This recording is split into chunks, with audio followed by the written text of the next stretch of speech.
Hello again.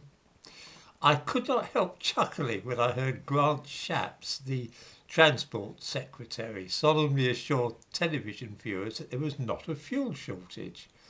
When many people in the country, between 50 and 90% in fact, are having difficulty in obtaining petrol for their cars, then it's hard to know what that can best be described as, other than a shortage of fuel. What this fool meant was that there was no shortage of fuel for his chauffeur-driven limousine, and that there were large stocks of petrol somewhere, where no ordinary person could get their hands on it. I was irresistibly reminded of the time that James Callaghan, at that time the Prime Minister, returned from the Caribbean looking tanned and rested, and was asked about the crisis which was then engulfing the country. This was during the so-called winter of discontent, of course. He sounded irritated to be asked about a crisis and denied that most people in the world would even believe that there was a crisis. He blamed the press for whipping up negative ideas. This is pretty much the line that Grant Shapps took yesterday, blaming other people for what was going on, while at the same time denying that there was anything wrong at all. It was precisely this kind of contempt for the concerns of ordinary people which got Labour hoofed out at the election which followed a few months later, and it strikes me that Boris Johnson's government are heading down the same road.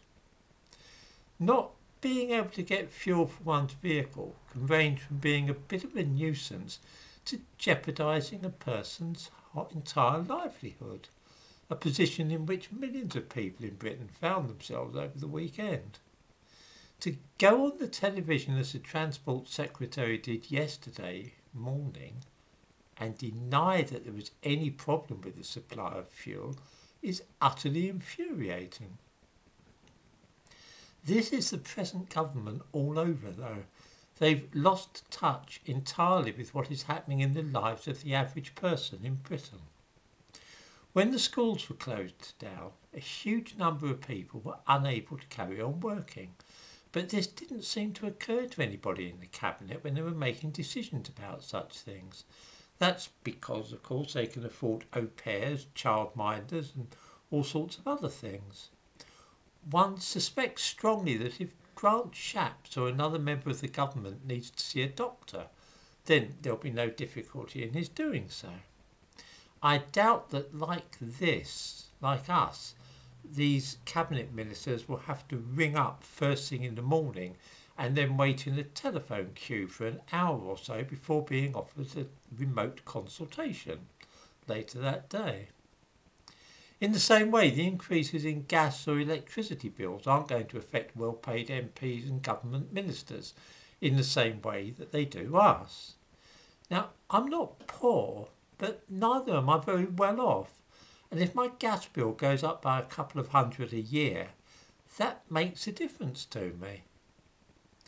When I see that the increase is a direct result of idiotic policies to do with making the nation carbon neutral, then I'm annoyed by this. I'm sure that there are plenty of people, including perhaps the Prime Minister, to whom a couple of £100 is nothing, but I'm not one of them.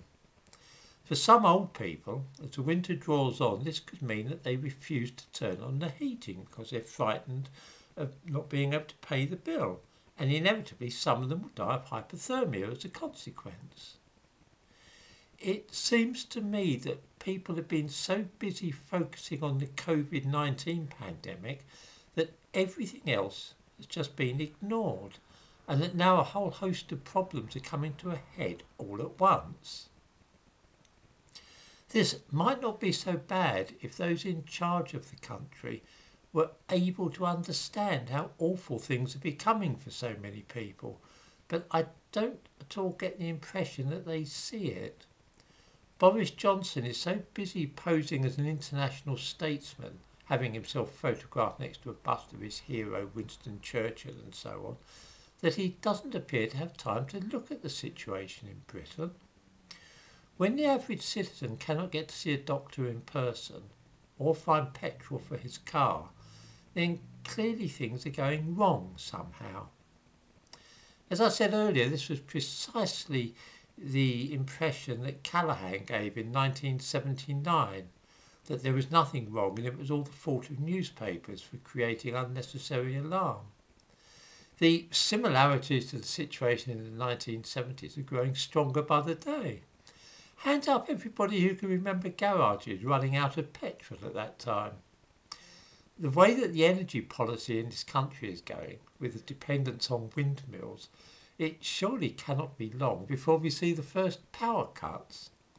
Ah, those good old days in 1974 when we had to rely on oil lamps and candles.